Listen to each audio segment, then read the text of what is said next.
Bacana. Vamos lá, Fabrício. Iniciou a gravação. Boa tarde a todos. Hoje daremos continuidade ao nosso projeto de rodas de conversa e é com muita alegria, com muita honra que recebemos o nosso querido Rosmar, autor de diversas obras do direito penal, um entusiasta dos direitos e garantias fundamentais e referência para todos nós defensores públicos. Hoje, mediado por Rafael Bento, o tema que será abordado será o acordo de não persecução penal e, obviamente, que este tema permite uma abordagem também dentro do acordo de não persecução ou não continuidade da ação penal, acredito eu, né, que são temas similares.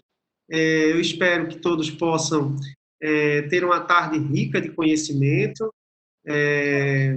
o próprio esforço que a administração vem fazendo nesse sentido de poder se utilizar desse tempo para fazer com que essas trocas de conhecimento possam acontecer, e eu quero de já agradecer a presença dos nossos defensores.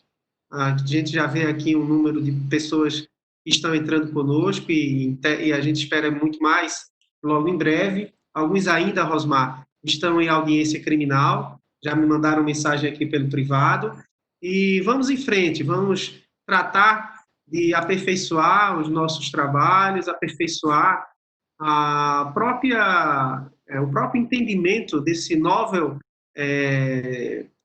nova sistemática legal, né, que aqui em Pernambuco já está sendo aplicado, e que nós entendemos que só através do conhecimento é que nós podemos alterar a realidade das coisas.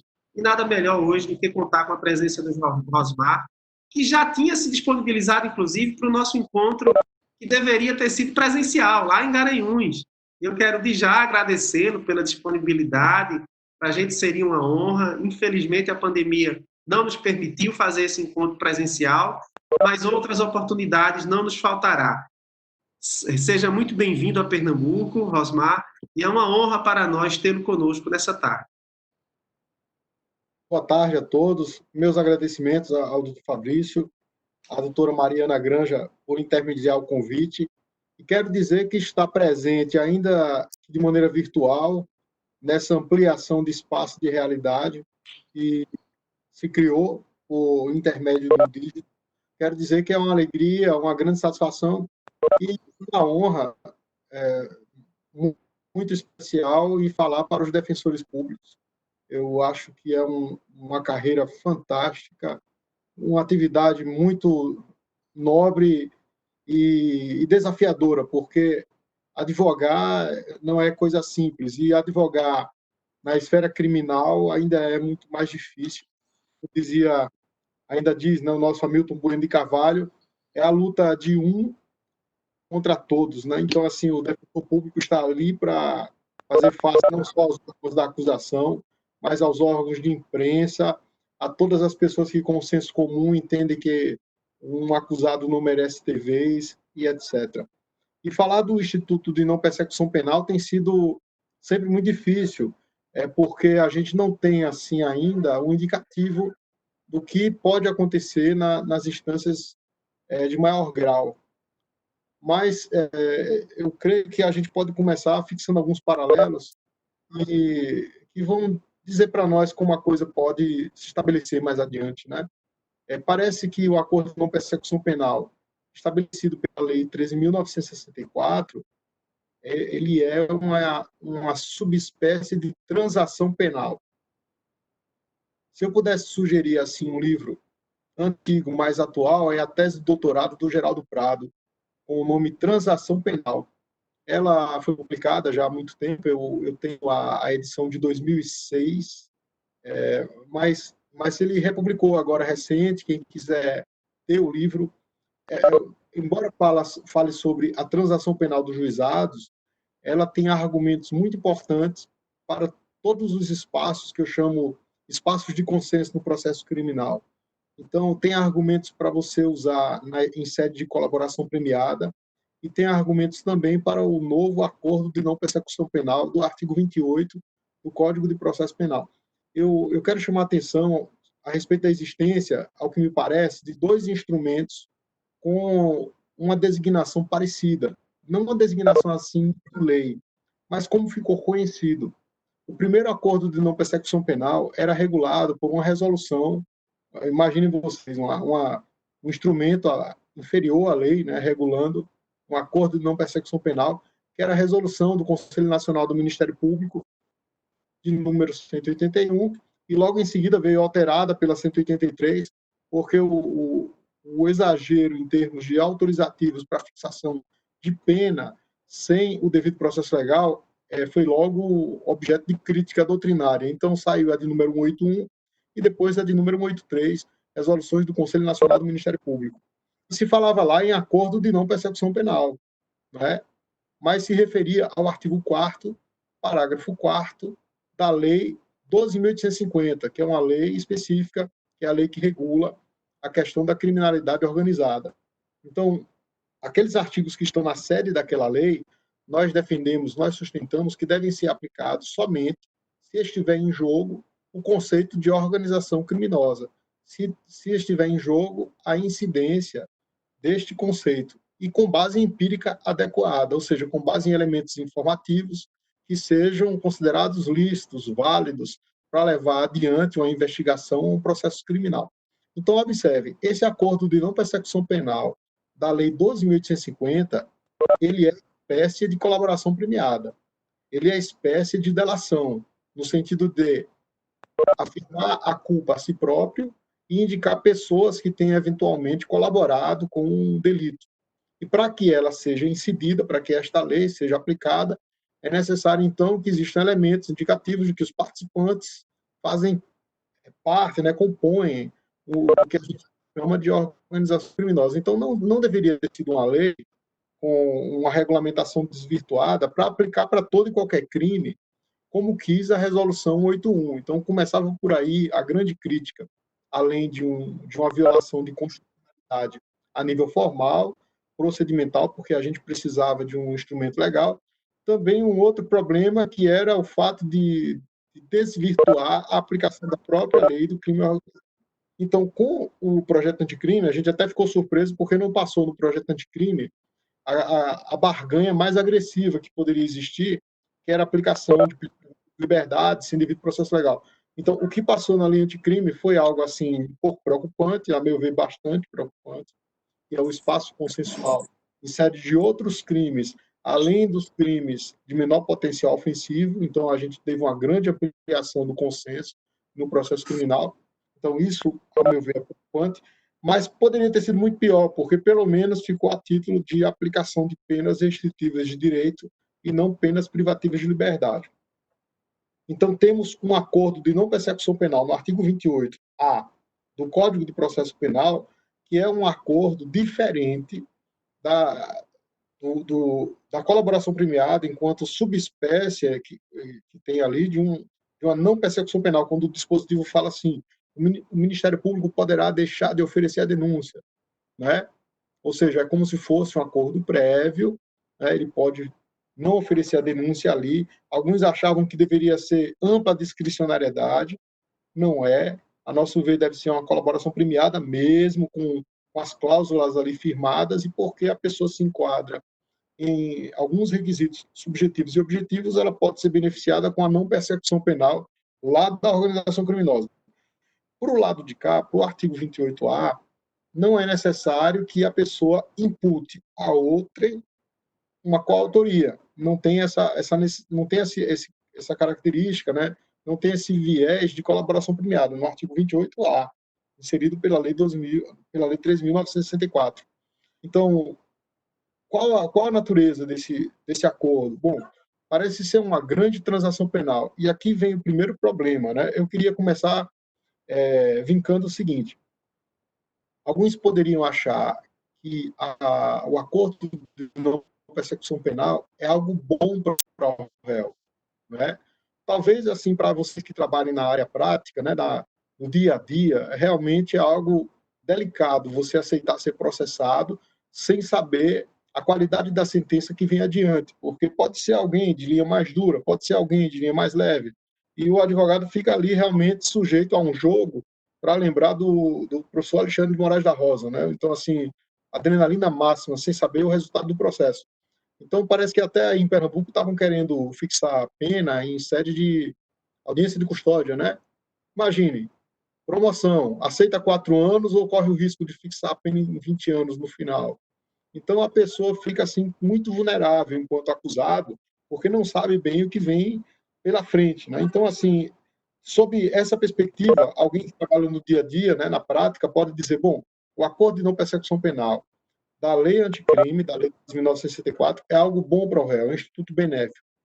Eu realmente, assim, embora possa concordar em parte com isso, a minha visão teórica é mais negativa do que positiva quanto a isso.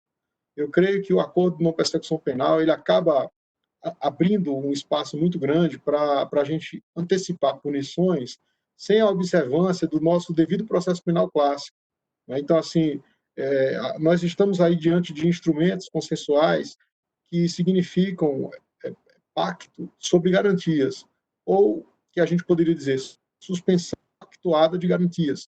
Isso significa dizer que você abre mão de garantias que seriam indisponíveis, né? As garantias fundamentais estão lá no artigo 5º, como é que nós temos como tradição, em termos liberais, na nossa tradição liberal moderna, é que aqueles dispositivos, eles são dispositivos de primeira geração. E sendo dispositivos assim como garantias de primeira geração, direitos de primeira dimensão, eles são oponíveis ao Estado, são direitos oponíveis ao Estado enquanto tutela de liberdade. Então, tenho colocado assim como primeira finalidade do processo penal a tutela da liberdade. A concretização do direito penal vem depois. E, por último, a paz social.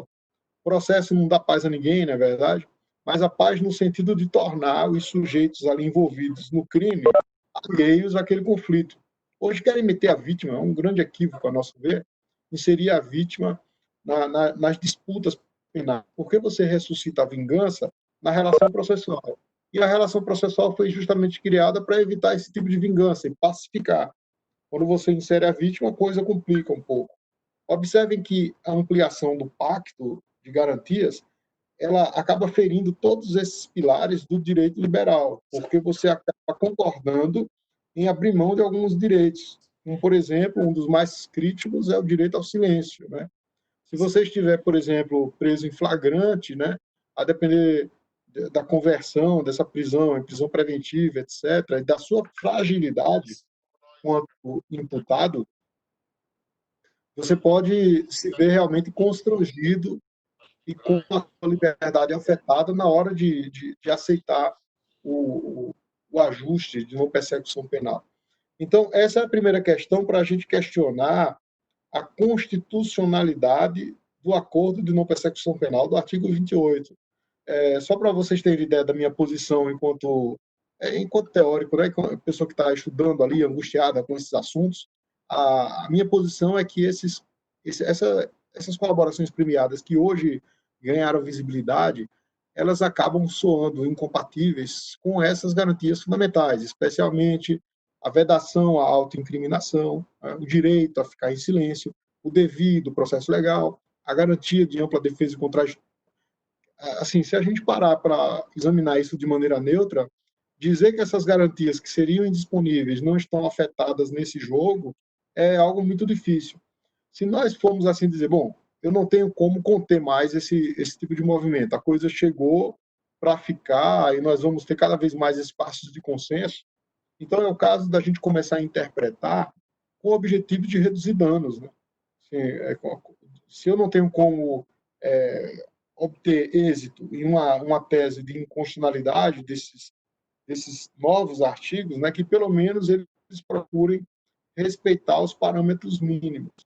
E aqui, gente, eu li um artigo curto do Jacinto Coutinho, ele fala de duas espécies de barganha, uma barganha mais curta e uma barganha mais demorada.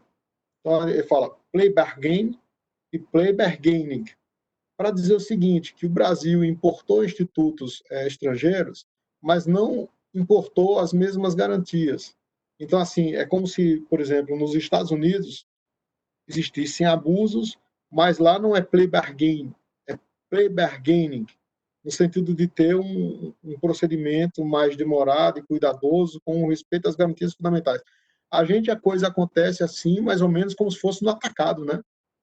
Assim, quando você está ali aquela quantidade de audiências, por exemplo, de juizado especial, eu já fiz quando trabalhei na promotoria muito tempo atrás, era no atacado, assim, eram muitas audiências, eu não me recordo se eram 20 ou 40, mas independentemente de ser esse ou outro número, em ambos os casos é um desastre você apreciar uma matéria criminal em uma quantidade dessa em um dia só, porque senão não dá conta do recado.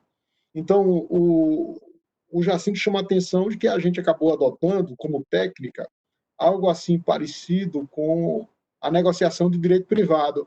Tipo assim, um mercado de negócios, um balcão, uma mercearia, você vai lá, quanto é? Faz um desconto aqui, resolve. Então, é justamente que se a gente tivesse de incluir o consenso no processo criminal, nós tínhamos que adotar barreiras mais rígidas, balizas mais delimitadas, né, para fazer valer as garantias mínimas do imputado. Então, essas observações, né, do acordo não persecução, não persecução penal. A primeira coisa é a sua compatibilidade com a Constituição, que, a nosso ver, é algo nocivo às garantias do imputado. Mas há como você ter o ponto de vista de ser algo favorável, né? Especialmente se você tiver diante de lá um juiz do direito penal máximo, assim, direito penal médio, direito penal mínimo, direito penal máximo, nós sabemos que essas coisas acabam acontecendo, porque no direito é absolutamente normal você discordar, né? Então, dentro desse jogo, alguém pode dizer o acordo de não persecução penal traz algo positivo, então vamos tentar fincar suas bases, né? Delimitar suas bases. Perfeito. Então, a outra questão, assim, que envolve a sua constitucionalidade, são os limites do artigo 98 da Constituição da República. É porque o artigo 98 previu a transação penal, ou seja, o artigo 98 ele previu a possibilidade de consenso no processo criminal, né? Isso aí todos nós sabemos. Está lá que devem ser criados juizados especiais com a possibilidade de transação penal, de composição dos danos cíveis, né? E de outras coisas que a Lei 9.099 acabou inserindo. Todavia, de acordo com aquela interpretação clássica que eu falei, que os direitos são de primeira geração, né? Que, primeiro, presunção de inocência, aquele direito maior que a gente tem, a presunção de inocência não seria só vetor de tratamento, mas seria também um vetor hermenêutico. Então, regra de tratamento e vetor hermenêutico. Isto é, nenhuma regra eu poderia aplicar presumindo a culpa de alguém. Observem que isso é um limite muito sério à possibilidade de aplicação de pena imediata, né? Ainda que a pessoa confesse. Ou seja, a gente está tornando a confissão novamente a rainha das provas, né? Novamente a confissão se tornou a rainha das provas. Agora parece que com a barganha, com a possibilidade de conciliação, nós desistimos da verdade, né? Ou seja, antes era verdade a todo custo. Agora simplesmente a desistência da verdade. O difícil aí está se situar no meio termo, igual os gregos diziam, justa medida, né? Ou seja, que todo excesso é vicioso. Antes, não, verdade real, vamos atrás da verdade a todo custo. Surgia aquele juiz que não cansa de perguntar ao réu, e se deixar, ele pergunta até de noite, né? 8 horas de depoimento ou mais. Ele tem capacidade de fazer um interrogatório desse tipo, né? Então, hoje a gente simplesmente desistiu da verdade. Não, deixa a verdade para lá, vamos ser pragmáticos, vamos economizar. É um problema, né, pessoal? Eu acho assim, sabe, a ideia de você economizar em matéria criminal, quando você economiza, alguém paga por você. Não sei se vocês já perceberam isso. Imagine, se eu estou economizando, por exemplo, combustível, o posto de gasolina que me vendia, ele vai ter que suportar algumas despesas que não tinha por conta da minha economia, né? Então, assim por diante, assim, a economia em relação a alguns recursos, ela implica sacrifício de uma outra parte, que é a noção de equilíbrio, de mercado. Se aplicar uma regra de mercado para o processo criminal, o pessoal está muito empolgado em aplicar a regra de mercado econômico pragmático, quem é que está pagando essa conta? Porque geralmente a economia se dá com o sacrifício de alguns direitos fundamentais, né? Então, assim, em termos práticos, por exemplo, fazer audiência por videoconferência, né? ou algo parecido, né? Alguns amigos que estão aí fazendo audiência criminal por videoconferência, na prática o réu se vê privado de ter a presença do juiz para melhor expor, né? Para ter a possibilidade de intervir melhor ali no jogo processual. Então, assim, quando a gente usa essas técnicas de barganha, nós sacrificamos, economizamos com direitos do réu. Em termos, por exemplo, de presídio penitenciário, se for economizar com aquilo ali, nós vamos acabar sacrificando direitos humanos muito nucleares do réu. Aí, assim, teve até uma decisão agora, nem tudo é perdido, né? Tem uma decisão que nós gostamos, que foi do ministro Herman Benjamin. Aí ele falou assim, olha, no processo penal não é cláusula da reserva do possível, o que vigora é a reserva do impossível. Isto é impossível você afetar direitos fundamentais com argumentos econômicos. Né? Então, assim, você anular. Então, volvendo agora para essa questão de ampliar a transação penal, o fato é que esses direitos fundamentais, que são tutelas da liberdade, ele acaba sendo violado. No seguinte sentido, eu facilito, né, eu pego um atalho, eu facilito. O acordo não persecução penal, a colaboração premiada, os espaços consenso, são atalhos, são facilitações à punição rápida e célere, né, com o sacrifício de direito de defesa. Ou seja, em outras palavras, nós abrimos mão de trilhos legais para a condenação. Eu sempre enxergo os institutos processuais penais com um aspecto garantidor. Por exemplo, até a prisão em flagrante, né, a prisão preventiva, as condenações, elas são filtros. No seguinte sentido, eu só posso prender daquele jeito. Né? Eu só posso condenar de acordo com aquela forma. Colaboração premiada. Só pode existir colaboração premiada se for daquela exata maneira. Diferentemente do que aconteceu na Lava Jato, as cláusulas só podem ser as cláusulas legais, não podem ser outras cláusulas. Ou seja, é um dirigismo contratual, né? Não é um negócio jurídico privado, né? É um negócio jurídico processual com um forte dirigismo contratual. O promotor não pode estabelecer qualquer coisa com o objetivo de ter alguma vantagem processual. Ele é um órgão público. Então, o promotor também está regido pelo princípio da obrigatoriedade. Então, existe no processo penal brasileiro uma série de contornos que visam evitar a contingência, visam evitar os espaços de dúvida, evitar os espaços de risco. Né? Então, assim, considerando o acordo não persecução penal algo prejudicial ao imputado, eu jamais poderia ampliá-lo para outros crimes que não aqueles previstos no artigo 98. Em outras palavras, o artigo 98 é uma exceção. Então, assim, a coisa começou por aí, em termos assim de um complicador. Voltando para uma parte mais prática, agora que a gente assim estabeleceu algumas balizas, né, teóricas, voltando para a parte mais prática, esse acordo de não persecução penal, ele poderia ser aplicado no curso de processo, no curso da execução penal? Essa é uma dúvida que a gente ainda não sabe como vai ficar. Eu posso sugerir o seguinte: nós temos uma expressão muito ambígua, né? E temos também uma localização tópica que complica essa ambiguidade. Primeiro, o artigo 28A está situado na parte ali logo em seguida da sistemática de arquivamento do inquérito. Não é isso? Então, assim, o artigo que dispõe sobre a persecução, sobre o acordo de não persecução penal, faz parte de uma pleia de dispositivos que são próprias do inquérito policial. Isso poderia sugerir o seguinte: olha, só cabe o acordo de não persecução penal até antes do momento de oferecida a denúncia. Não, ou seja, o acordo é para não persecução penal. Após a persecução penal, eu não posso ir adiante. É a primeira conclusão que a gente pode extrair a partir de um critério de localização do dispositivo legal, critério tópico. Todavia, o nome persecução penal é um nome até assim que é um pouco odioso, né? Assim, alguns acham, poxa, persecução penal não deve ser assim, né? Deve ser outro tipo, né? Um processamento penal, e no caso, a investigação criminal. Vamos abolir a persecução, mas ainda está previsto no nosso sistema persecução penal estatal, que poderia ter persecução penal na fase investigativa e persecução penal em juízo, né?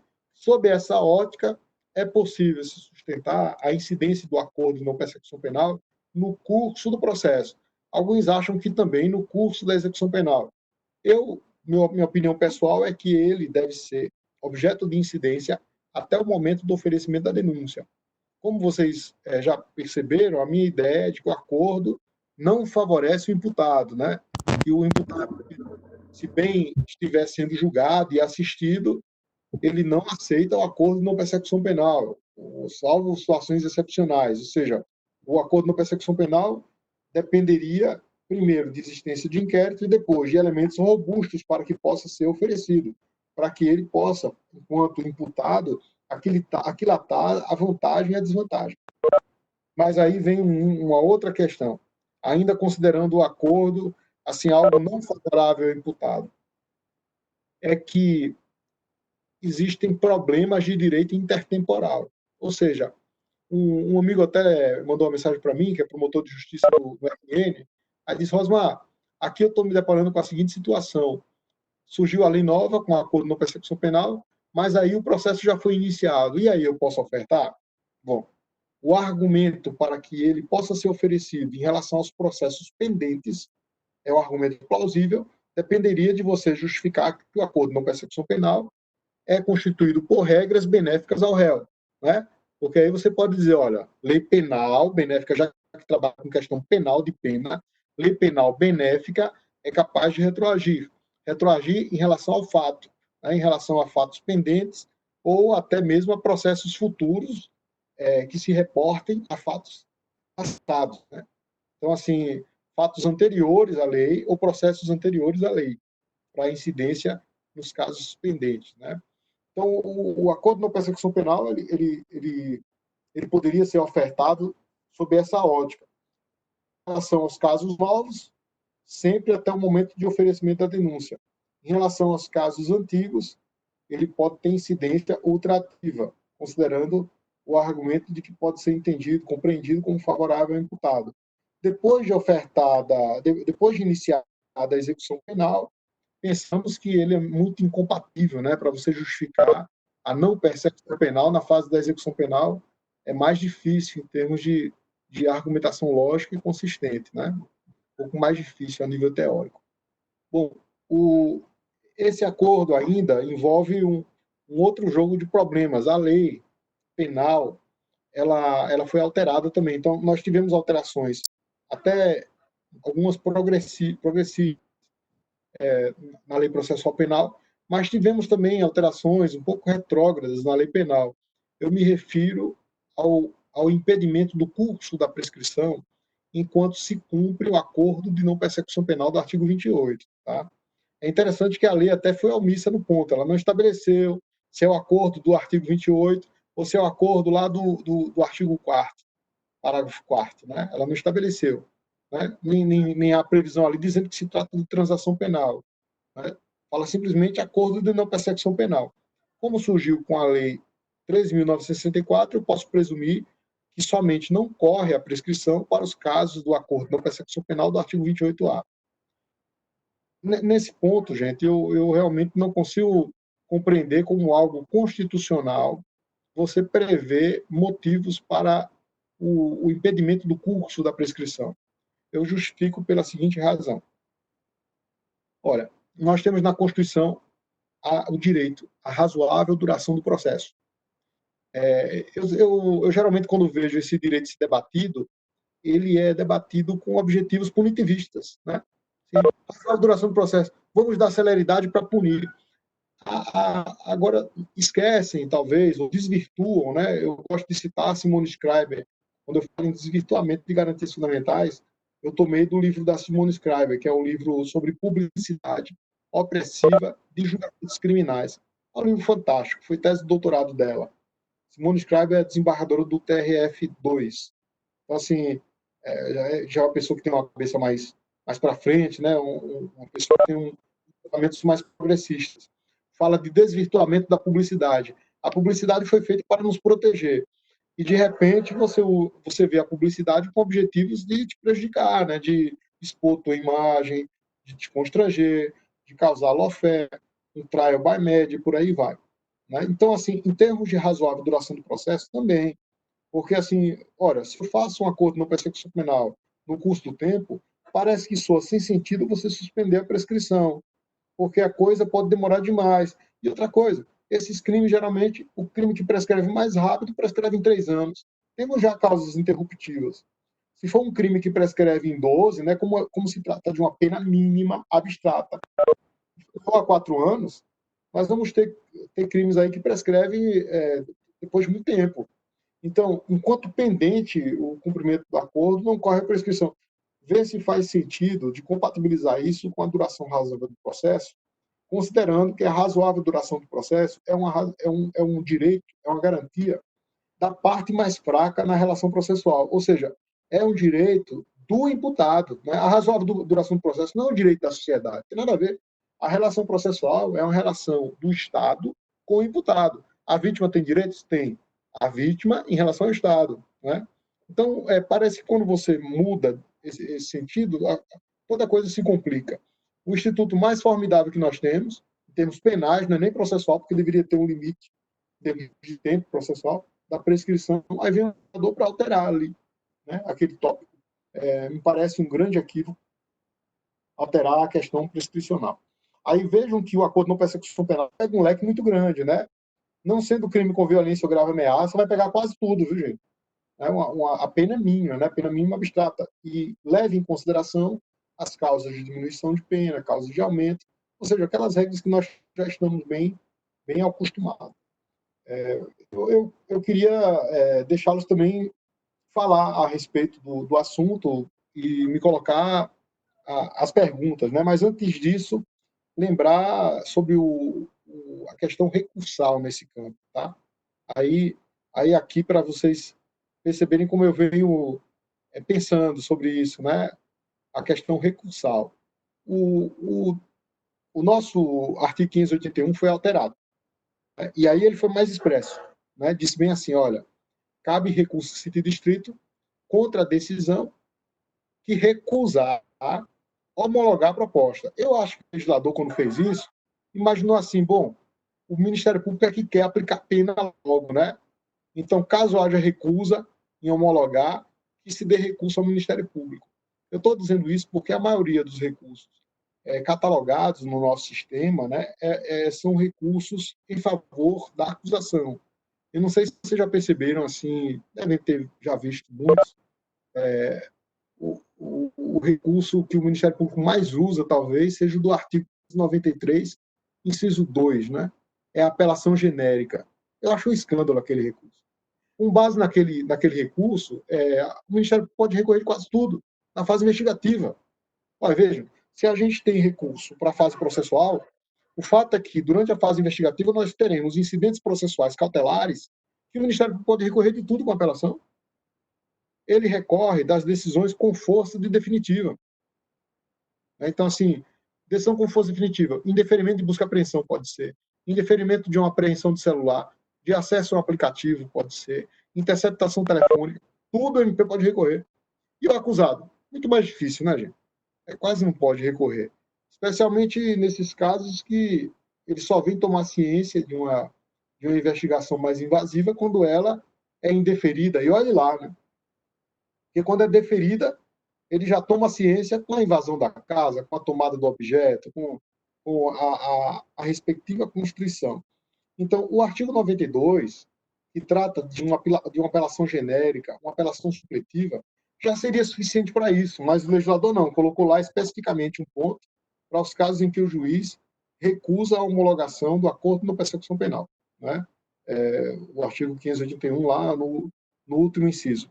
E para os casos que ele aceita, e, por exemplo, aceita com a cláusula indevida, me parece que cabe a apelação em sentido genérico.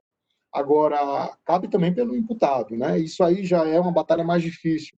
Eu não sei se todos aqui se recordam da questão da colaboração premiada, da homologação da colaboração premiada no âmbito do STF, no âmbito dos outros juízos também. Se entendeu naquela época da seguinte maneira: primeiro, que o delatado não poderia intervir de maneira alguma.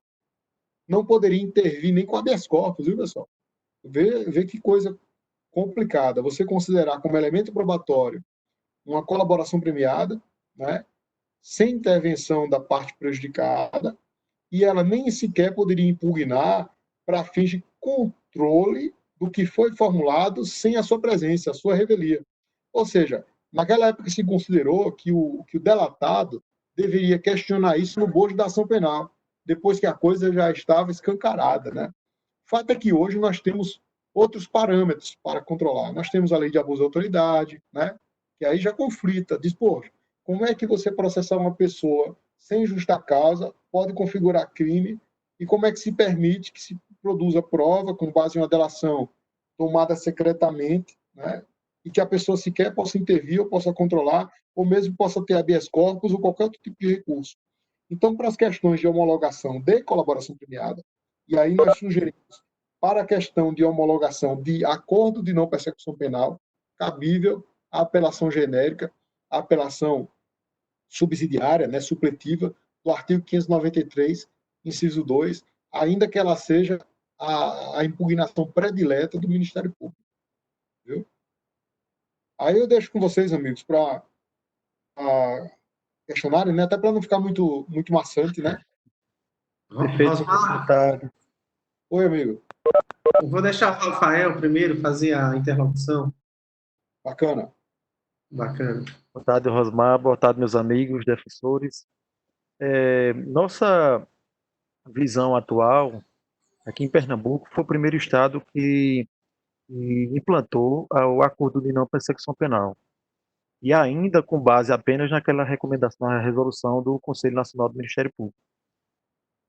A Defensoria até participa dessas audiências desde então e agora com novo formato, a partir da legislação. O que a gente precisa entender na prática, por isso que a gente precisa dessa conversa, é de saber entender melhor do acordo de não persecução para poder ter mais segurança ao aceitar para o nosso assistido, para que a gente fique, caramba, será que isso realmente é bom para o nosso assistido? Então, nesse ponto, o que eu queria que você entendesse, qual parâmetro que seria viável? Já que a gente, como a gente fala, a gente discorda pelo não todas as garantias, mas qual seria o parâmetro viável para eu estabelecer? Olha, esse acordo aqui é interessante para o nosso assistido, né? Tendo em vista todas as questões anteriores. Pode falar, Fabrício. E é importante nesse ponto frisar o seguinte, voltando um pouco no tempo, nós aqui, Rosmar, entendíamos que se a Defensoria não estivesse por dentro do projeto, do processo, para participar, nós abriríamos uma importante lacuna que seria ocupada pela advocacia da TIM. Tá? Essa é a realidade. Então, dentro do panorama que se apresentava, dentre as opções que tínhamos, a opção que fizemos foi de matar o programa, o projeto por dentro. Porque daí era só ter um defensor lá, extremamente garantista, que não cedesse a acordos que não estivessem de acordo com o interesse dos assistidos, e daí o nível de mediação, como você bem ponderou, se daria em outros patamares. Porque o que faz a negociação dar certo é o interesse da outra parte em saber até onde o seu opositor pode ou não negociar. À medida em que a Defensoria tem uma exigência muito alta nos requisitos e na preservação dos direitos, isso inibiria também o próprio Ministério Público de ser mais agressivo por ocasião da formulação das propostas. E dentro dos números que a gente vem debatendo, principalmente na capital, o nível de adesão tem sido inferior a 20%, entendeu? Então, é aquela história, isso já vem, de certa maneira, incomodando o Ministério Público, no sentido de ter que ceder a algumas questões que anteriormente não havia espaço. Por exemplo, vamos trancar o inquérito, ausência de justa causa, vamos aqui não é caso de proposta, aqui é causa de inexistência do fato, há outras diretrizes que a gente conseguiria antecipar, só seriam objeto de uma sentença de mérito mais para frente, mas que, por uma postura institucional firme na defesa das liberdades e garantias individuais do acusado, nos permitia ter o controle disso. Porque você sabe, 80% dessas causas criminais, infelizmente, envolvem vulneráveis. Então, se a gente não se colocar em defesa dos vulneráveis e assumir essa bandeira de luta, pelos direitos e garantias individuais, ninguém vai fazer. Era só para você entender o contexto geral. Eu gostei muito de saber, porque assim a ideia de quem introduziu essa possibilidade era imaginar um grande juizado onde tudo seria objeto de transação, né? E eu acho que o parâmetro maior e melhor ainda talvez seja a gente avivar os estudos em torno da prova penal, sabe? A prova. Porque Eu vi mídia. Oi. Eu tenho visto assim alguns problemas delicados com quem aplica a prova, especialmente para saber o que é prova e o que não é, sabe? Já vi pessoas com dúvida que seria prova um relatório do Tribunal de Contas, sabe? E quando a gente percebe que não é tudo que pode ser considerado prova. Prova é prova se passar pelo filtro, pelo conceito de prova. Então, talvez para quem atua na defensoria, é ter essa percepção do que já consta em termos de elementos de informação capazes de se tornarem provas válidas e viáveis para um juízo pleno, ou se não tem essa viabilidade, né? Porque, assim, havendo inviabilidade, eu acho que aceitar o acordo é antecipar a punição em violação do devido processo legal, né? Então, assim, aqueles processos que, logo no início, vamos supor, tráfico. O tráfico tem sido um grande problema, né? Assim, pelo menos que a gente tem notícia que eu nunca mais peguei um processo por tráfico. Mas o tráfico de drogas, creio que não seja diferente, ele vem geralmente com depoimentos de policiais, né? Policiais que não se recordam no curso da instrução da ocorrência que atenderam. Isso é uma coisa gravíssima, né? Então, assim, se você for realmente produzir prova no curso da instrução, a solução não pode ser outra, senão a solução absolutória. Para um caso como esse, que se percebe que as chances de uma robustez probatória é uma chance menor, a proposta seria realmente a de não oferecer o acordo não persecução penal. Surge aí uma variável complicada, que é você, de repente, se deparar com um julgador que entende por condenar alguém que tem esses simples elementos do inquérito policial. Ou seja, é o que a gente chama de extensibilidade do inquérito na sentença, né? Ou onipresença do inquérito na sentença. Em uma audiência, o juiz vê que o policial não lembra mais de nada, ou a testemunha não mais se recorda, aí diz, esse cara foi orientado pelo advogado, né? Ou então, assim, não, quem percebe o depoimento lá na fase da polícia, não, foi a polícia que inseriu esses dados e mandou ele assinar. Eu posso pensar das duas formas. O fato é que, de maneira objetiva, nós não temos elemento probatório suficiente para uma plausibilidade condenatória, né? Nesse sentido, o processo é garantia. O processo seria um rito, né, para evitar a condenação de inocentes, né? Então, assim, se ele estiver funcionando com um órgão julgador que faz valer essa finalidade, né, o controle de evitação de condenação de pessoas inocentes, presunção de inocência, perfeito. Mas se tiver diante de alguém indevidamente punitivista ali, né, ou que o condena sem maiores elementos, realmente talvez a coisa seja mais para aceitar o acordo do que recusar. É uma questão muito pragmática. Com esses argumentos, assim, eu lembro do Alexandre Moraes da Rosa, que gosta de comparar o processo com um jogo, né, e ele faz esse link bem legal para entender que a postura do protagonista e do antagonista são geralmente correlatas e são interdependentes, né? Então você atua de acordo com o outro jogador, o outro player no processo. Isso é uma coisa muito mais aleatória e complicada e de natureza pragmática. Aí eu lembrei de um ponto aqui, caso vocês não me questionem, mas alguns dizendo bem assim, olha, o promotor de justiça tem o direito de negar a proposta de acordo, né? Então veja, o promotor de justiça acha o acordo tão bom que resolve negar, porque assim, eu não vejo nada bom naquilo. Mas na cabeça do promotor é isso aí, ele está fazendo um favor, tá entendendo? É um grande equívoco, né? Porque assim, olha qual é a coisa. Ele deve negar ou ele deve recusar vinculado à obrigatoriedade. Eu gosto de me arrimar nos estudos da Fran Silva Jardim. Ação penal pública, princípio da obrigatoriedade, foi tese de livre docência dele na década de 70, já para o início da de 80. a ação penal pública, princípio da obrigatoriedade. Ele não abre mão. O nosso promotor de justiça não é um promotor que age como um político que negocia as questões. Ele deve agir vinculadamente à lei, à ordem jurídica. Né? Eu acho interessante, a Constituição da República diz no artigo 127 que o Ministério Público é um defensor da ordem jurídica.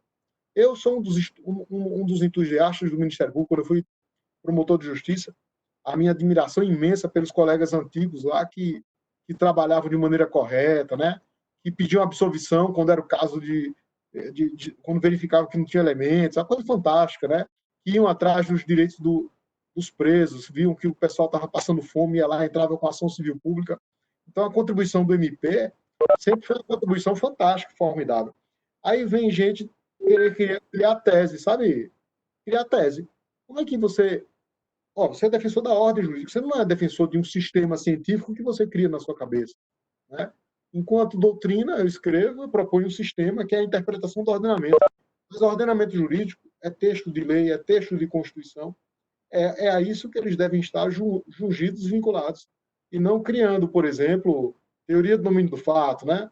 Teoria da acessão, teoria da abdução, com o objetivo de sair dos limites do texto, tá, pessoal? Então, eu acho que foi requisito objetivo ou subjetivo, estando presentes, é direito do acusado receber ou é direito dele próprio recusar, né? Mas não do promotor funcionar como uma espécie de chantageador, né? Faca e o queijo na mão. E aí, aceita ou não? Se você aceitar, você pega aqui 4 anos comigo de prestação de serviço. Se você recusar, você vai ser condenado a 10 anos. Esse tipo de atuação é uma atuação nociva, contrária à ordem jurídica. A gente tem conhecimento, inclusive, o Ministério Público aqui, com a forte atuação da Defensoria Pública, em diversos ramos, ele tem estudado algumas técnicas para melhorar o perfil do promotor. E a gente sabe que eles têm estudado, inclusive, a forma de argumentação para fins de consecução desses acordos, né? O que deixa isso muito mais perigoso, né? Essa chantagem estudada com técnica para poder vincular o acusado e aceitar esse tipo de acordo. Eu tenho... O cara acaba se tornando muito mais um dono de mercearia, né, gente? Exatamente. Sim, com todo respeito à instituição, eu acho que não pode, né? Não pode. Aí, nesse contexto, e você falou muito bem a respeito da Alexandre de Moraes da Rosa, a respeito da teoria dos jogos, a gente vai, na verdade, pensando nisso também, a gente vai jogar com o nosso inimigo ali na mesa, né? O nosso adversário, na verdade. Ali na mesa para tentar uma solução ou não. O problema que eu acho, enquanto o juiz de garantias ainda está em vigor, está em exercício, né? E saber o seguinte: a gente não sabe, então, quando a gente está em negociação com o Ministério Público, quem será esse juiz, né? Se eu estou numa capital que eu tenho diversos juízes criminais, estou na negociação, olha, então, se eu for para o juiz, eu sei quais as garantias que eu vou ter, o seu parâmetro do juiz que eu trabalho. Mas, na verdade, numa capital, numa região que tem mais varas, a gente não sabe quem vai ser o que vai decidir a causa. O que é que a gente podia vislumbrar nesse sentido e também a respeito da aplicação do juiz de garantias nesse contexto também? Você entende sobre isso? No caso do juiz, realmente é uma variável complicada, né? Você não saber quem é que está do outro lado. Isso aí, eu acho que é um elemento que a pessoa tem que ficar bem atento para se valer de um habeas corpus, né? De uma impugnação, ou mesmo recusar a proposta de acordo, né? Eu penso que a figura do juiz realmente é uma variável assim muito importante, né? Na verdade, ato processual, sob esse ponto de vista que eu vou expor, ele só existe se passar pelo filtro do juiz, né?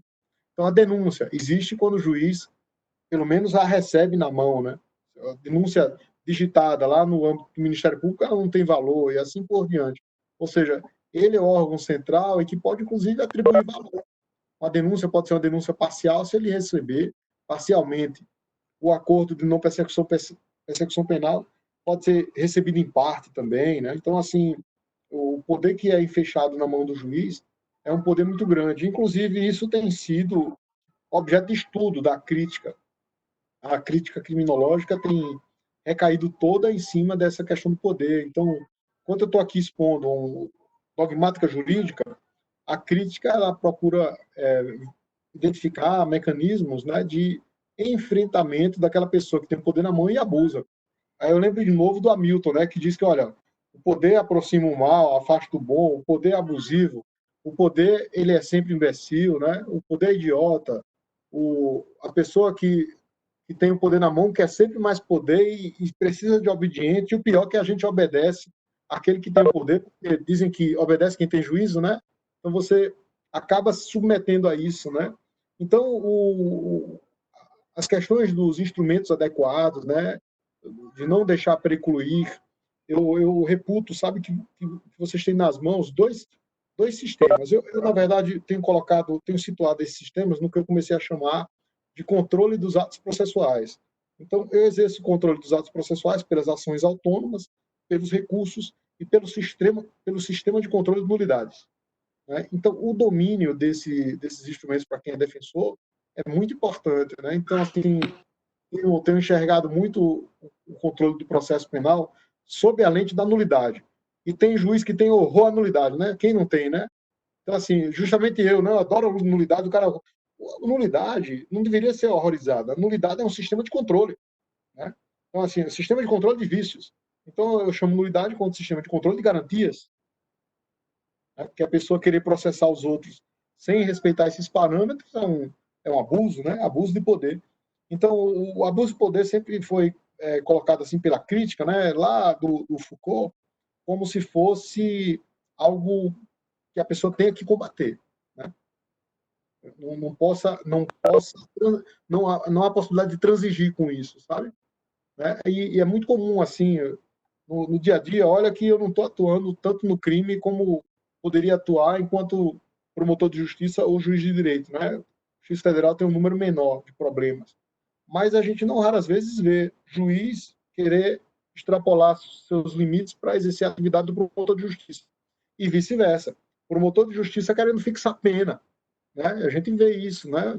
E outra coisa, quando o juiz diz, não, isso aqui não é seu papel, ele te representa, ele quer exercer seu poder, entendeu? Então, assim, a questão do poder é sempre assim uma coisa complicada, né? Porque parece que ele está sempre, se você não tiver cuidado, alguém vai tomar teu poder e vai exercer o seu papel, né? E isso é muito comum em seres humanos, em todas as órbitas, né?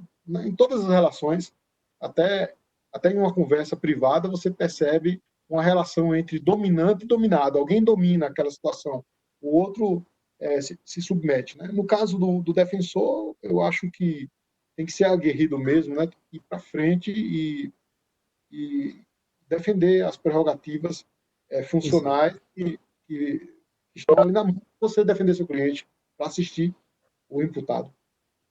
Rosmar, eu tenho mais uma indagação no seguinte sentido.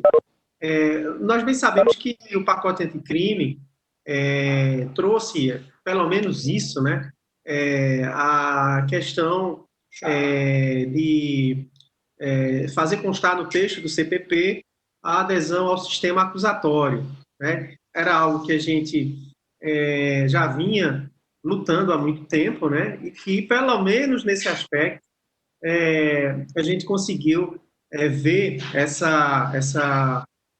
fazer valer no CPP essa expressão tão importante para a consolidação do sistema de equilíbrio, né, entre a acusação e defesa, a imparcialidade do julgador. Na sua visão, até que ponto o acordo de persecução penal não seria incompatível com a questão do sistema acusatório?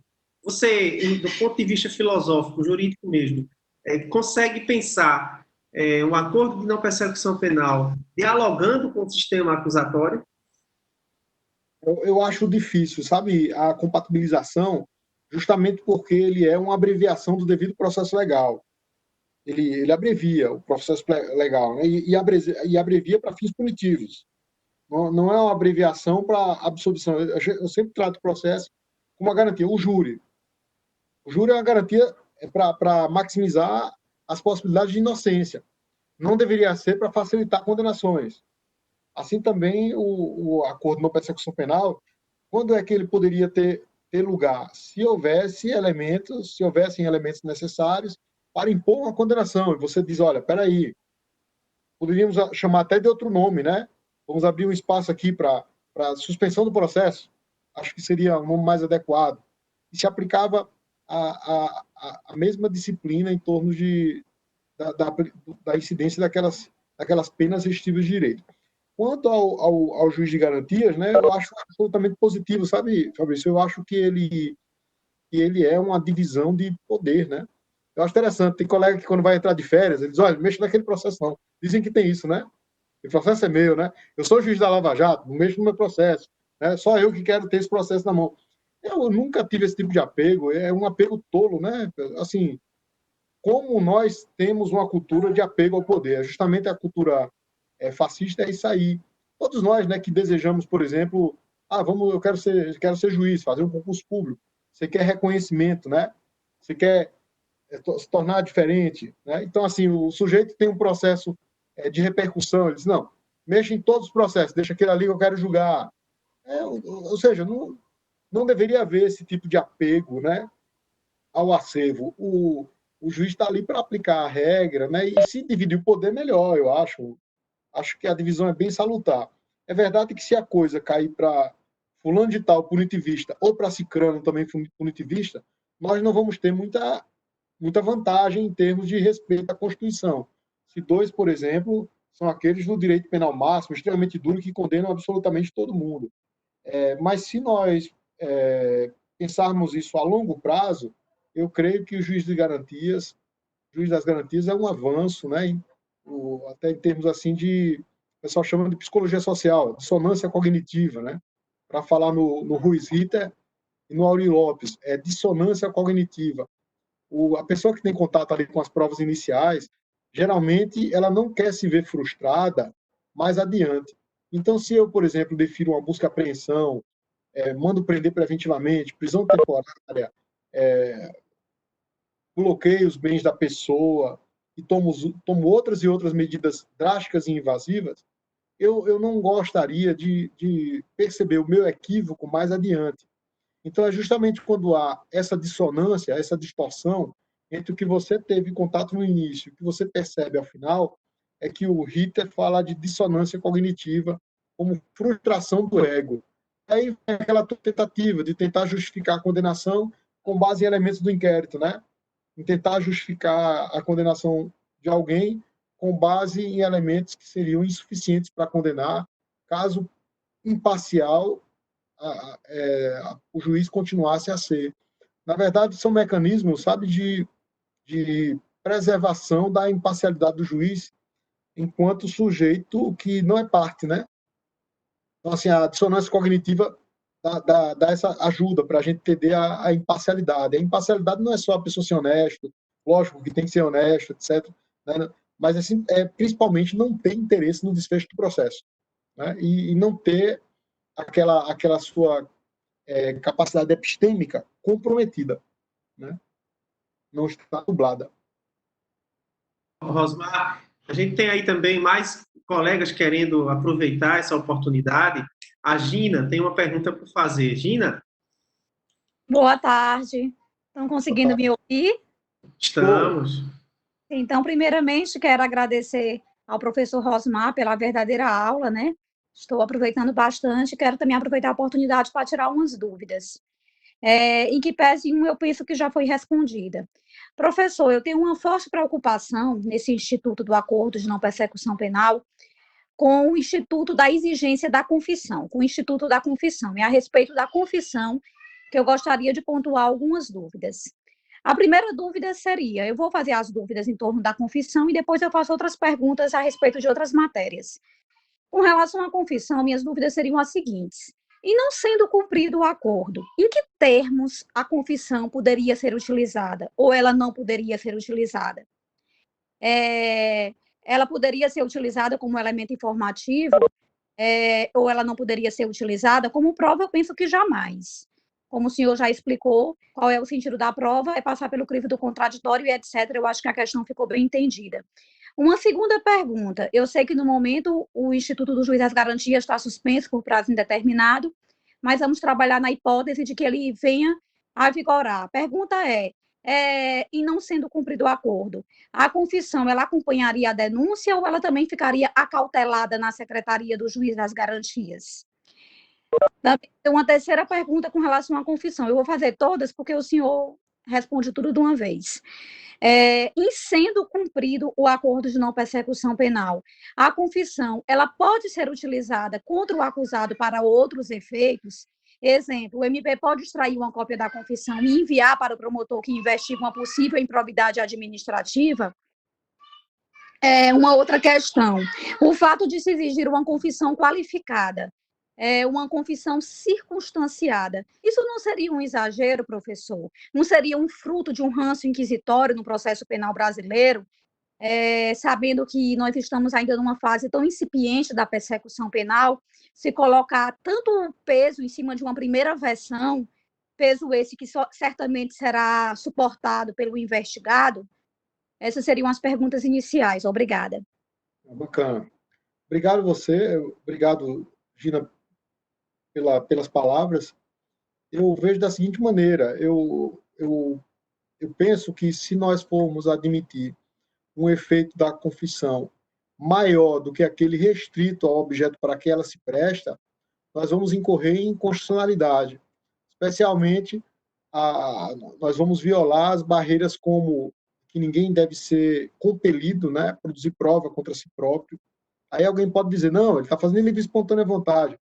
Mas não é. Observem aí que falta a confissão, pelo menos uma espontaneidade, né, para que ela seja livre e espontânea, faltam alguns elementos.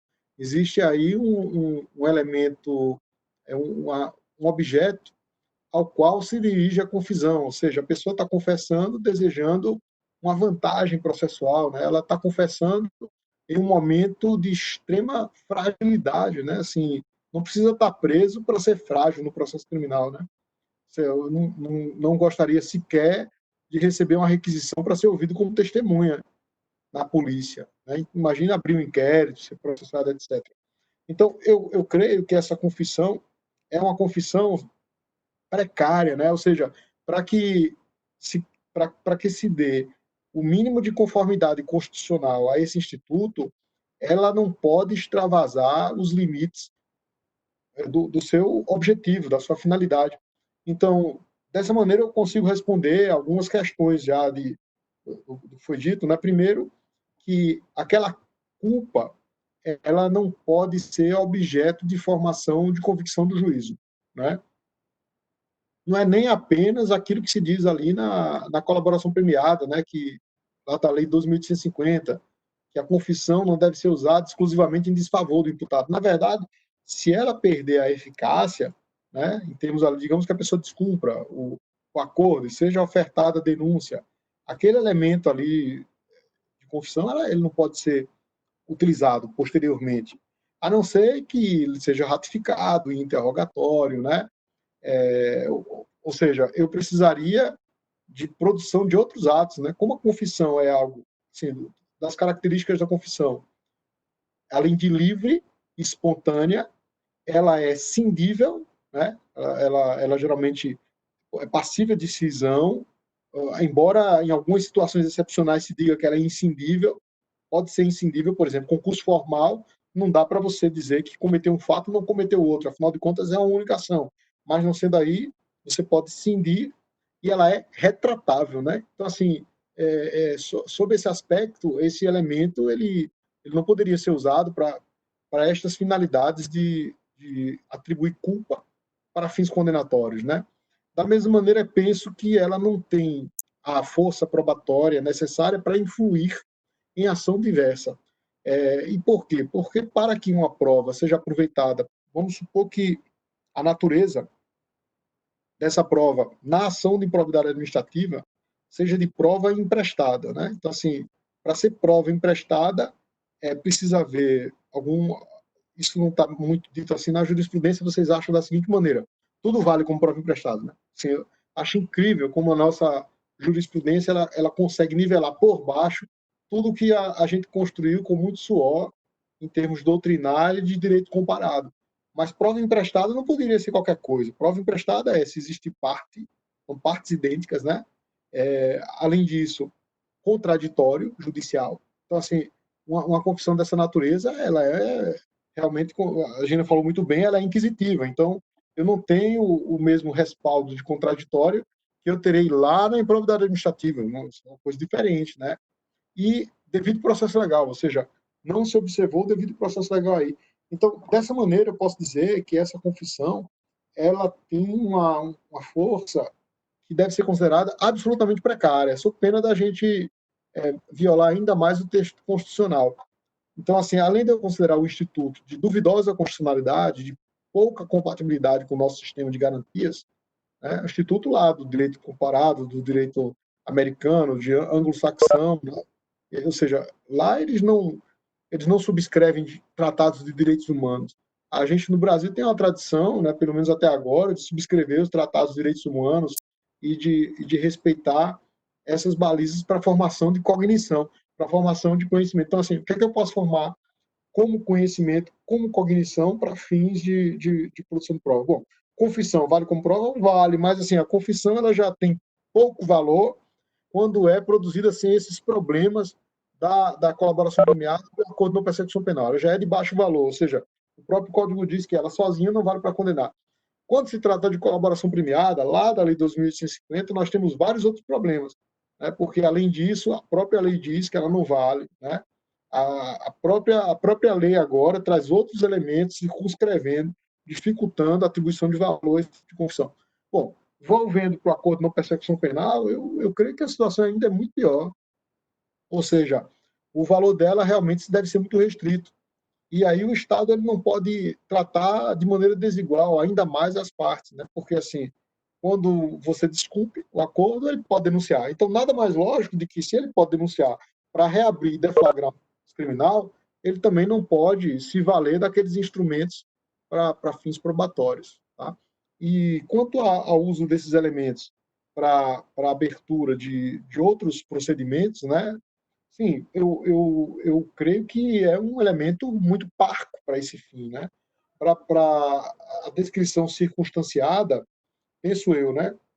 Ela quer dizer que deve se reportar a uma imputação. Tá? Então, assim, se na denúncia eu tenho causa de pedir, eu tenho, sabe, gente, sempre ressuscitado os conceitos de teoria do direito, sabe? E os conceitos mais simples. Até teve um amigo que foi para a Europa, aí lá ele disse, mas que coisa engraçada, o pessoal lá, o juiz estuda a petição inicial. Olha que besteira. Aí eu pensando comigo, não vou falar isso para ele, mas petição inicial é o que há de mais sofisticado, né? Porque é na petição inicial que tem os parâmetros para desenvolver a prova. Eu só posso provar o que está na petição inicial, eu só posso provar o que está na imputação. Então, assim, se a gente quiser dar uma conformidade para esse problema do acordo de não persecução penal, nós temos que exigir que a proposta ministerial delimite muito bem o que poderia vir em uma denúncia, né? Ou seja, que descreva a imputação certa e precisa. Ou seja, é dessa maneira que eu posso dizer, olha, há o núcleo, que é o tipo penal, e existem as circunstâncias, que são as derivações do tipo, né? Então, assim, os elementos circunstanciais, o que circundam e aquilo que interessa para aplicar uma pena. E na hora de aplicar uma pena, que seja uma pena, lá no acordo dele, necessária e suficiente, né? Usando, em termos de teorias, retributiva, né? E teoria relativa da aplicação da pena, ou seja, que não seja algo arbitrário, né? Então, assim, então quando você me pergunta, bom, pode ser usado para outros fins? Penso que não. Não, não porque a confissão do imputado deve se reportar especialmente ao fato narrado na proposta. Então, assim, ele não pode querer misturar os institutos para chamar aquilo ali de uma colaboração premiada. Vamos lembrar, eu tenho 2 acordos de não persecução penal. Um do artigo 28A, desse que a gente está falando, né? E o outro do artigo 4º, que é colaboração premiada. Na colaboração premiada, tudo bem, que você ali vai trazer um elemento e vai atribuir um fato a um coautor, a um participante, né, da suposta organização criminosa. Aí ali você pode ter outros elementos para fins de outras investigações, lógico que atendendo a requisitos também necessários, porque só a colaboração premiada é insuficiente para abrir uma investigação. Precisaria de mais provas, né? Eu acho que é isso. Obrigado. Eu tenho ainda mais uma pergunta. Estão me Certo. ouvindo? Estou ouvindo. Sim, eu concordo, professor, com tudo que o senhor expôs. Na verdade, essas minhas perguntas, elas foram feitas porque tenho lido artigos, em especial, subscritos por promotores de justiça, que pensam de forma diversa. E como Alexandre de Moraes da Rosa sempre factua, né, no Brasil nós temos uma verdadeira sabotagem inquisitorial. Então, o tema realmente tem que ser objeto de preocupação, principalmente para aqueles que militam do lado da defesa. O processo já chegar com a confissão do acusado, quando for rescindido o acordo de não persecução penal, impede também aquela figura que Auri Lopes tanto clama por ser importante, do juiz ignorante, né? Aquele que entra realmente para ouvir as duas partes. E entra também aquilo que o senhor já pontuou da teoria da dissonância cognitiva. Então, eu entendo que é totalmente prejudicial à defesa. Bom, a minha outra pergunta, eu teria mais duas perguntas. Uma, eu penso que o senhor já respondeu, seria a inutilidade da confissão pode ser utilizada para não se ofertar o acordo, ou seja, quando o promotor acredita que ele já tem elementos informativos suficientes, que vão gerar provas suficientes, e ele simplesmente diz que não tem interesse em fazer o acordo, isso seria possível? O acordo de não persecução penal, ele seria uma discricionariedade do Ministério Público ou um direito subjetivo do acusado? O acordo de não persecução penal, ele cabe nas ações penais privadas? Qual seria a opinião do senhor a respeito dessas temáticas? Eu diria o seguinte, que em relação à primeira, o Ministério Público não tem essa livre discricionariedade, arbitrariedade, que eu chamaria, para não propor quando existirem os elementos legais, ou seja, a atuação do Ministério Público é regrada por lei, é o princípio da obrigatoriedade. Então, assim, a nosso ver, alguns dizem, não, o princípio da obrigatoriedade acabou. Eu penso que não, né? A obrigatoriedade continua, né? Aí sim, se existe obrigatoriedade é para oferecer acordo, né? Se existe obrigatoriedade é para oferecer a denúncia. Ou seja, estamos diante de um MP funcionário, né? Onde que ele age exatamente como dizia o L. Lopes, né? O administrador só faz o que a lei autoriza, né? Não pode fazer algo diverso da lei. O promotor deve se cingir exatamente a uma figura como alguém do Poder Executivo, como de fato é. Né? O promotor de justiça não é poder independente, é um órgão do Poder Executivo que está jungido à lei. Essa é a primeira resposta que eu considero adequada. Quanto ao outro aspecto, né, que só queria que me lembrasse aí o tópico. Eu questionei ao senhor se o senhor entende que cabe acordos de não persecução penal nas ações penais privadas. E, por fim, eu vou fazer também uma última pergunta. Qual a sua opinião também sobre o acordo de não persecução penal em sede de audiência de custódia? Em sede de audiência de custódia, eu sou absolutamente contrário. A audiência de custódia é uma garantia. E, como tal, ela não pode ser desvirtuada. Eu acho incrível, assim como na audiência de custódia, teve criatividade para mandar a pessoa até iniciar o cumprimento de pena, sabe? Aí vejam, algo que foi criado para beneficiar o réu, de repente é usado para condená-lo no primeiro dia, né? Em alguns estados até teve acréscimo remuneratório para o juiz, né? Sim. Ou seja, a audiência de custódia foi criada para favorecer o imputado contra abusos e, de repente, tem funcionado para crescer remuneração ou para, por exemplo, facilitar a condenação da pessoa no mesmo dia e economizar com atos processuais, etc. Então, creio que é absolutamente impossível antecipar esse momento, né? Porque essa antecipação, com certeza, ali a pessoa sai com todas as desvantagens, né? Você acabou de cometer um delito, está fragilizado, não dá tempo de você conversar muito, tem que pensar ali, decidir urgentemente, né? Decidir para se sujeitar a uma pena, ainda que restritiva de direito, algo muito ruim, né? Você queima já a possibilidade de, por exemplo, receber outro acordo de não persecução penal dentro do prazo depurador de 5 anos. Quanto à ação penal privada, minha opinião pessoal é que não é possível. E por quê? estamos aí também regidos pelo princípio da legalidade. Essa minha ideia eu também sustento nas ações penais privadas, né? Assim, a única maneira que a gente poderia imaginar uma possibilidade de compatibilizar, aí eu já migraria para um ponto intermediário. Por exemplo, eu digo que não é possível. Por quê? Porque considero institutos nocivos às garantias do imputado, né? Então, assim, se não está previsto exatamente na lei, eu considero que não é possível, porque, sendo desfavorável ao imputado, eu estou usando analogia para piorar a situação do imputado. Confere? Então, dessa maneira, eu harmonizo a minha argumentação. Mas digamos que alguns dizem, não, alguns digam, isso pode ser favorável ao imputado. No STJ, eles começaram a usar a transação como se pudesse ser oferecida pelo próprio advogado, né? Então, assim, a parte privada pode oferecer, né? E ali é como se ele tivesse livre, porque se ele tem a ação penal privada na mão, ele também tem a possibilidade de fazer a proposta. Penso que é um grande equívoco, todavia. Por quê?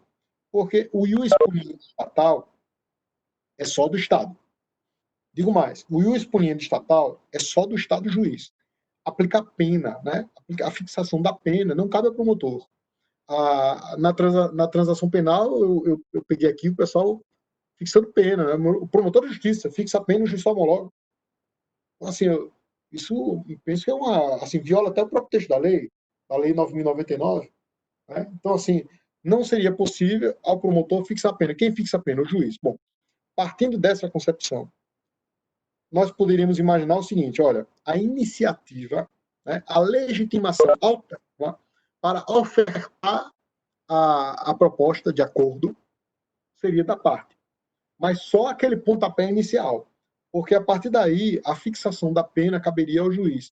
Dessa maneira, nós evitaríamos os excessos que são muito comuns à pessoa que está com querela privada, né? Então, eu quero me vingar.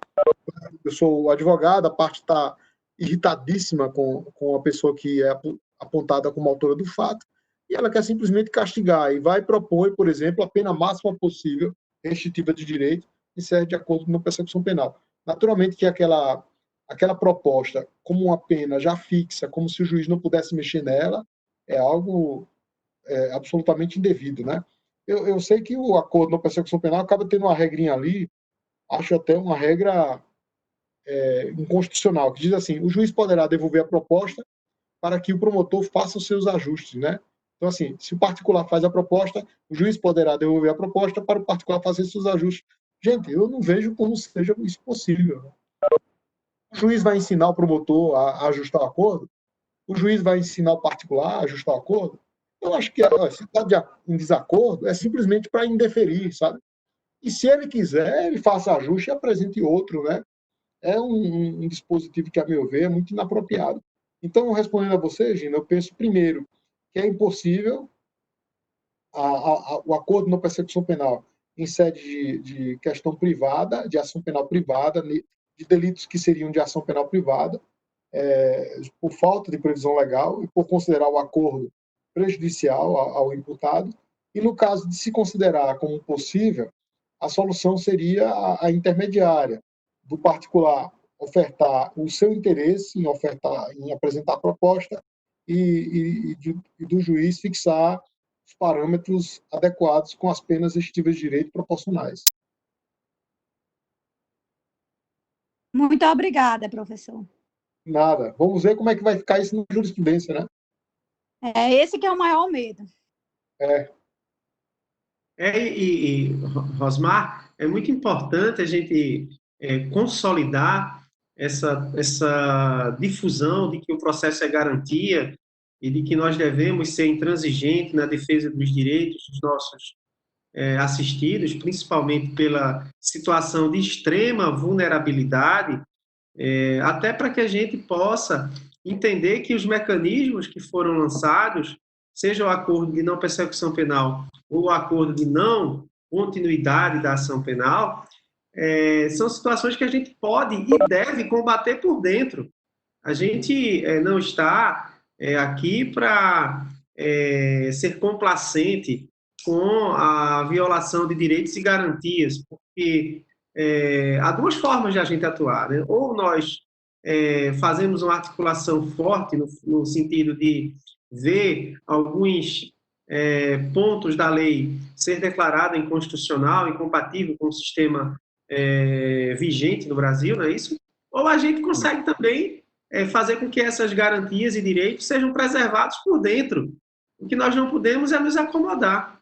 Fica aí, né, o recado, e é importante que a gente possa sempre primar pela defesa dos vulneráveis, em qualquer grau, em qualquer esfera, de forma incondicional e intransigente. Ana, concordo em gênero, número e grau. Professor, eu tenho mais um questionamento. Eu acho que talvez seja alguma dúvida que a gente possa ter no dia a dia em relação a poder. Nesse sistema da persecução penal, o presidente da sala, né? O ambiente é do Ministério Público, a sala é dele, ele praticamente é o presidente, se acha mais poderoso do que realmente é. Então, nesse contexto, ele pode se achar de ou não oferecer um acordo, caso seja importante para o nosso assistido, ou oferecer um acordo em termos que não seria compatível com aquela proposta. Então, ou seja, entenderíamos que seria possível um acordo melhor. E aí, não, a gente não aceita. Qual o recurso que a gente poderia aproveitar-se dos iniciais termos do artigo 28 e solicitar ao Ministério Público, né, via judicial ou outra forma, uma nova proposta ou um novo promotor? Qual seria a saída para isso? No caso de não aceitação, né? A legislação não resolve.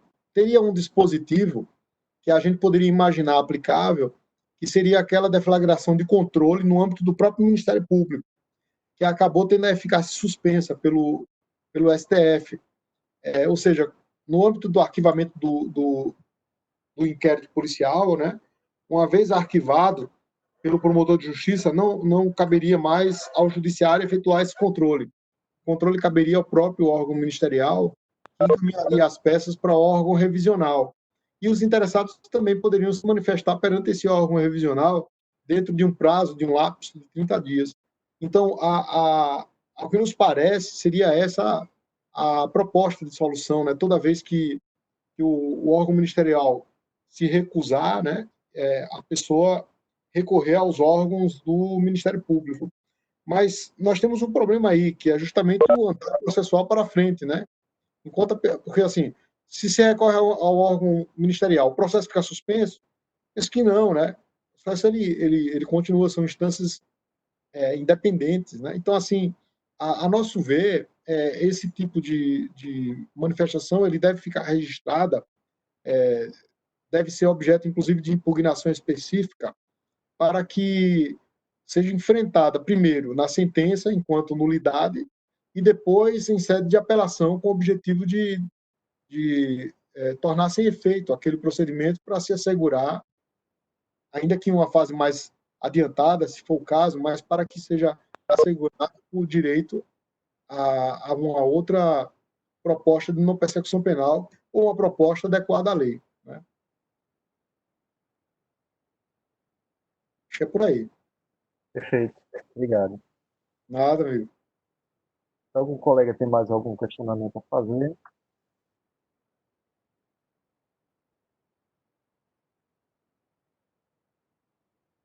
Uma grande questão que a gente aborda, e é uma preocupação nossa grande, é que a gente percebe que, quanto defensor público, as formalidades são todas voltadas ao nosso favor, né? Os procedimentos processuais, eles são garantia, né?